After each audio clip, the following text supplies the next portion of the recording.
As Israel's war with Hamas nears the 5-month mark, Israeli officials believe at least 1/5 of the hostages captured in Hamas' October 7 attack who remain in the Gaza Strip have died, according to an internal Israeli military report reviewed by The New York Times, as both sides discuss a ceasefire and hostage release deal.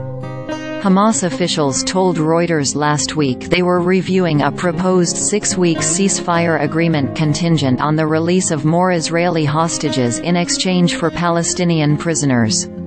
The deal, being brokered with help from U.S., Egyptian and Qatari officials, now hangs in the balance.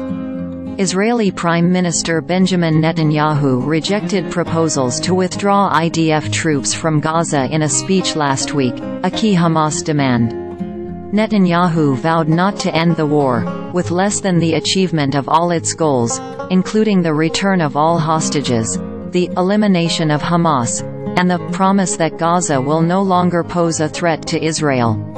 For Netanyahu, the call for total victory in Gaza is a reiteration of his previous statements at the onset of the war in October, as well as during a temporary ceasefire agreement in November, when the Prime Minister said the IDF would keep fighting in Gaza as soon as the ceasefire is lifted.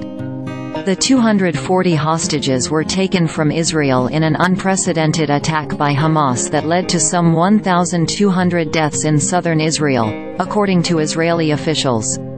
The attack prompted Israel to invade the Gaza Strip, which was controlled by Hamas, forcing the displacement of nearly 2 million residents as the death toll surpasses 27,000, according to estimates from the Hamas-led Gaza Health Ministry.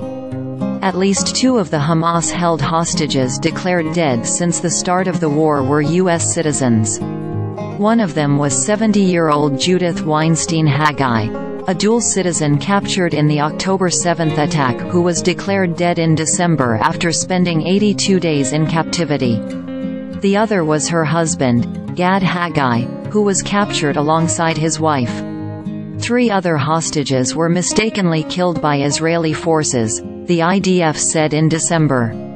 Netanyahu rules out Gaza withdrawal, a key Hamas demand as Israel and Hamas near hostage deal. Forbes, McDonald's, a target of boycotts like Starbucks, sees stock drop, earnings hit over Israel-Hamas war. Forbes.